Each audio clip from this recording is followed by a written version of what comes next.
very first edition of Song of Myself, right? But I should point out that one of the things that's significant about Song of Myself is that in that poem, you seem to have the poetic voice of Whitman, as I've said in earlier lectures, conversing with his self, his alter ego, his soul.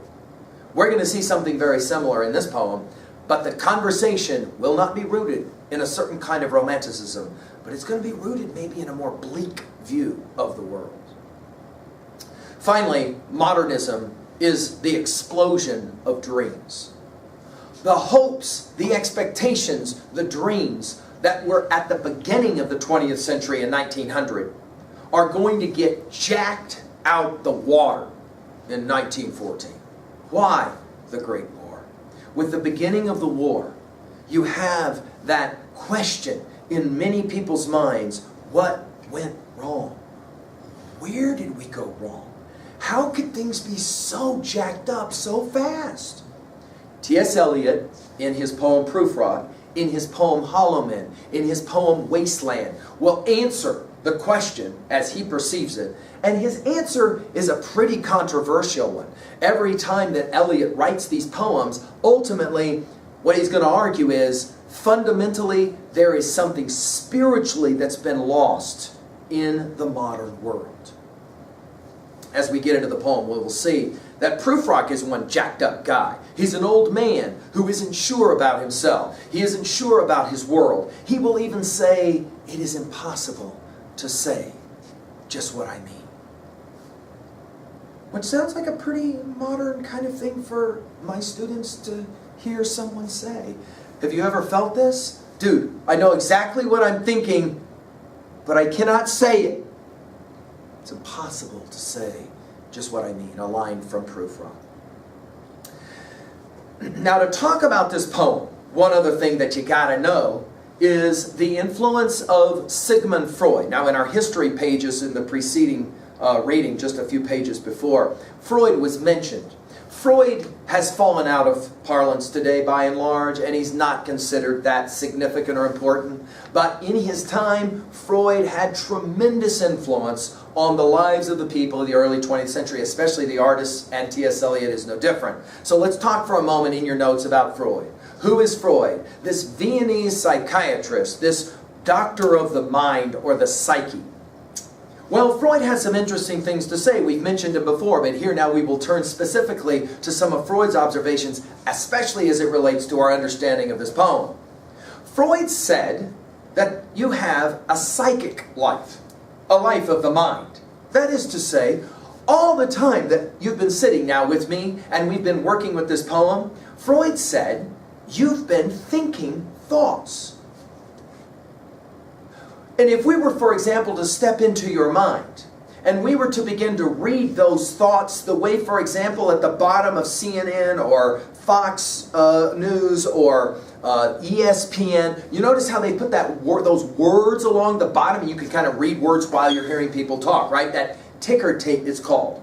Freud said that if we were to begin to read the thoughts right now in your mind, that there would be several interesting things right away we would say about those thoughts. Let's list them in our notes. One, he would say, there's not a single strand of thinking going on. There are multiple strands of thinking going on at the same time. One strand is a strand that has to do with sex. However, for Freud, it's not just having sex for enjoyment. In fact, for Freud, rarely is that the case. It's rather more about the attempt to continue the species. Why? Because Freud, arguing similarly to Darwin, said that the human species is always trying to make sure that it can survive. So we're always going to be thinking about sex for Freud. But wait, there's another one. We're always going to be having anxiety or fears. Worry, worry, worry. What's going to happen next? Which, by the way, is why some of you right now are sitting there maybe with your fingers in your mouth, or your pencil in your mouth, or your pen in your mouth. Worry, worry, worry. Anxiety is often the way that the word is translated. Okay? It's a close akin to despair. The word anxiety and despair. Fear is another way to say it. We're always worrying, always worrying. We're always thinking about our future. As we have often said in here, the only difference between you and a fly is you know about fly swatters. Flies don't have that fear that humans have. Why? Because you know you ain't met no 200-year-old people, which means sooner or later you got to go. Oh, what's that going to be like? Fear, fear, fear, fear. Worry, worry, worry, worry. Relational worries, concerns about getting old, concerns about not getting old fast enough, right? Think about it. When you're young, you want to get old. When you're old, you want to get young. Fear, worries. Wait, there's another one as well. Along with sex and along with fear, there is another one that for Freud was a huge one, and it is the ticker tape thinking about violence, aggression. Each one of us right now would like to pick up a baseball bat, walk up to the person we hate the most, and smash them over the head with an aluminum baseball bat. And do it maybe more than one time. We're like, yes, that would be so much. But that's what we want to do. But we are aware that doing so causes problems for us. So that aggressive tendency is always there as well. These are intermingling, these thinking thoughts all the time. And Freud used a word picture to describe the psyche. He called it a river or a stream. Now, if you go out to the edge of town to the Bighorn River right now, that disgusting river, you know that there's multiple parts to that river, right? There's the stuff you can see on the top that, for example, carries what? Like branches and, any number of other things. I don't know, whatever there is on that river right now, right? But if you were to go down below that river, you'd have a hard time seeing anything because it's usually disgusting brown, right? But if you could go down below that, you know that there's all kinds of interesting stuff below the surface of the river. Right? There's stuff at the very bottom. There's stuff up along the banks. Of course, if you know anything about those guys that get into those rivers and they put their hands way back under there to try and grab some of them big old fish, right? Okay, those crazy lunatics that we love to watch on TV do that kind of stuff, right? In other words, the river is a perfect word picture for Freud as he thinks about the psyche. Why? Because there's the stuff, are you ready for your notes? There's the stuff you can see. That's the surface. And then there's the stuff that's below the surface of consciousness.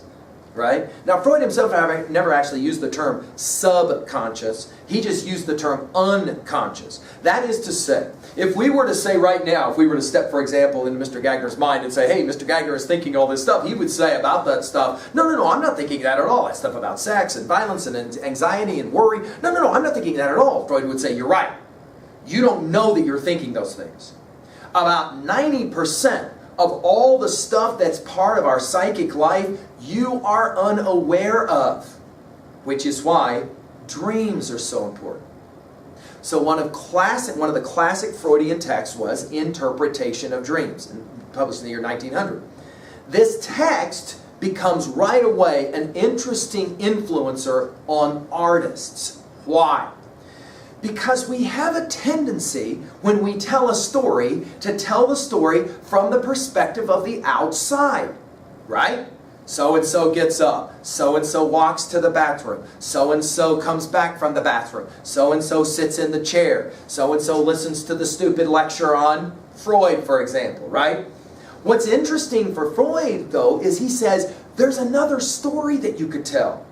Not the story of so-and-so getting up and walking to the bathroom, coming back into the room, but the story of what he's thinking while he's doing that. These kinds of writers who are going to play this game, and certainly we're going to have it here with the Love Song of Geoffrey Prufrock, play the game of, are you ready for this? Stream of consciousness writers. Let's write that down. Stream of consciousness writers. Now, the most important writers in prose of this, if we're talking about fiction, will be the great James Joyce. I've already mentioned his Ulysses of 1922, and Virginia Woolf, another great British writer who will play the game. In the American tradition, by the way, just for your notes, a cat named Faulkner, as in William Faulkner, is one of the great American writers who plays the same game. Okay? So, for example, James Joyce will publish Ulysses in 1922. It's 800 pages long. And all it does is it tells about the thoughts of just a couple of people, namely just one person, through the course of one day. One day. Whoa. But here's what Freud would say. If we hit the print key of every thought that you've had on all those different ticker tapes since we started talking about this poem, and you hit the print key, the paper would fill this room on the number of thoughts that you've had. Oh, I haven't been thinking all of that. You have, but you're unaware of it. It is unconscious. So we're going to play a game with a number of writers. Certainly Eliot's going to play this game, where he's going to pull the curtain back. Can I use that phrase? He will use a similar word picture. Eliot will use a similar word picture in this poem. Pull the curtain back and show you the psychic life, the mental life of one person, namely J. Alfred Prufrock. Well, since we're there, and since we're on page 706, let's take a look under literary analysis, and let's jump to 2B observations really quickly, rhetorical observations.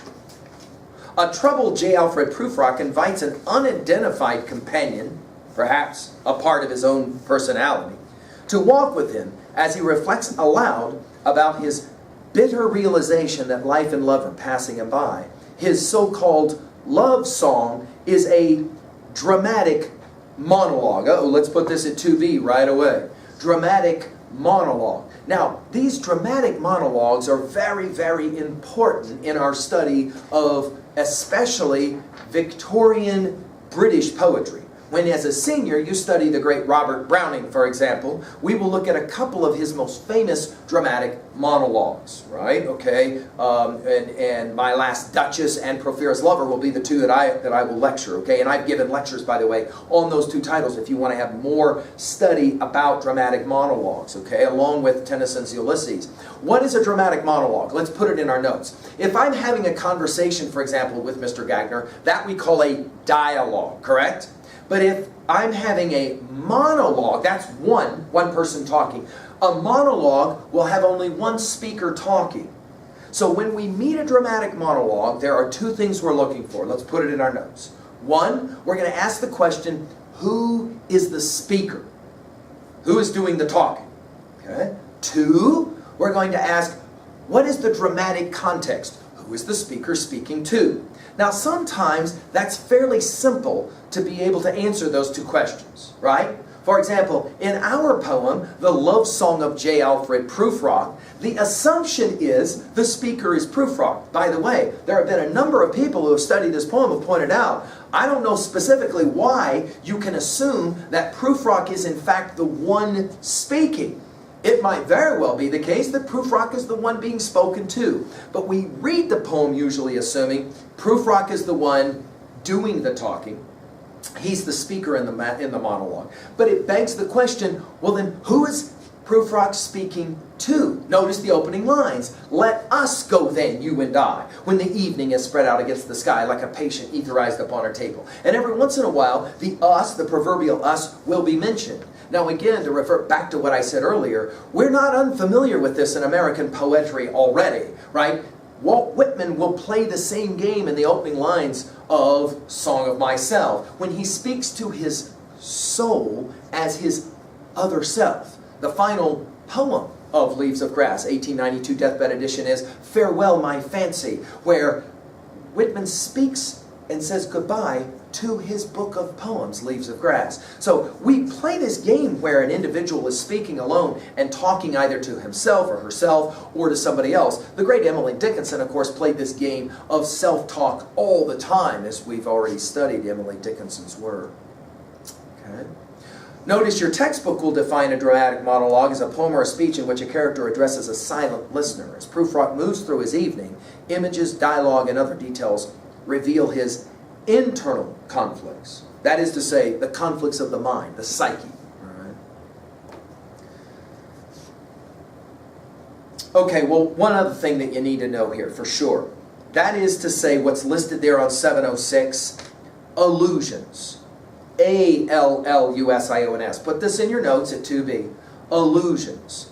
Now, if you go and you watch a magician do his gig, and he makes, for example, a phone booth disappear or an elephant appear or whatever. That is an allusion, I-L-L-U-S-I-O-N-S, okay? Allusions. Here the word is allusions. Now what does that mean? Good question, I'm glad you asked it. Allusions are references to other texts. References to other texts, okay? Now T.S. Eliot was a gifted reader and scholar. at a very young age, a prodigy. So he felt very comfortable in his poetry, making references to other titles, other works of literature. Now, one of the reasons a lot of times people don't like T.S. Eliot is that when he published his stuff, he often would do that in the original languages. Okay? So, for example, you can see this right away. Notice on page 708. Now, I didn't actually begin here when I began my reading on 709 of the poem. But notice on 708, you have a title, you have some background information, and then do you see that stuff at the bottom of 708? Dude, take a look at that. What is that at the bottom of 708? Because that ain't English.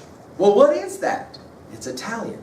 What do you mean it's Italian? I thought we were in an American literature class. We are in an American literature class with a poet, are you ready for this, who loves the Italian language, and more particularly, the Italian writer Dante. So guess what he does? He lifts out of Dante's Inferno some lines. When he publishes the poem, guess what? He does not translate the Italian. So you got a whole group of readers that pick this thing up and go, wait, what is that? And somebody goes, well, I think it's Italian. Well, what's it say? If you don't know Italian, you're totally lost. Now again, this is one of the reasons why a lot of people had a problem with T.S. Eliot. By the way, if you pick up his poem Wasteland, he plays this game with a number of languages. His final lines of the poem, Shanti, Shanti, Shanti, is Sanskrit from the Upanishadic tradition. And if you, when the poem was published in 1922, if you didn't speak German, if you didn't read in Sanskrit, you would have serious problems. You didn't know your French, you would have problems reading this poem. Well, obviously you've got a translation and a little bit of an understanding of page 708 of what's going on here.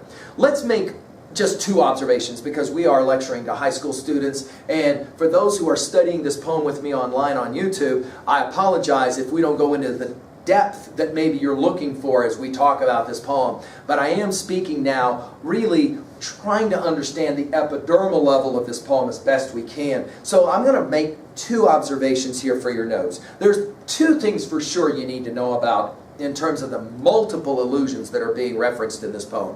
One, I've already mentioned, Dante. Let's talk about Dante for a moment. T.S. Eliot loves Dante. He considers him one of the greatest writers of all time. Most people do. Dante wrote a famous epic poem called the Divine Comedy. Are you ready for this? Where, in the story, the poem, he takes a long journey. Kind of like Odysseus in the Odyssey, he takes a journey. Only in this journey, it's fascinating. Are you ready for this? He goes to the afterlife. The poem is divided into three parts. That's because he travels, are you ready for this, to all three parts of the afterlife. If you're Catholic, there's three places you potentially can go once you're dead. One is to hell. So Dante's first part of the poem is actually called Inferno, or hell, where Dante describes what it's like to go into hell and take this long journey. He's led by a cat named Virgil, who is the famous poet who wrote the important Roman epic poem, the Aeneid. Okay?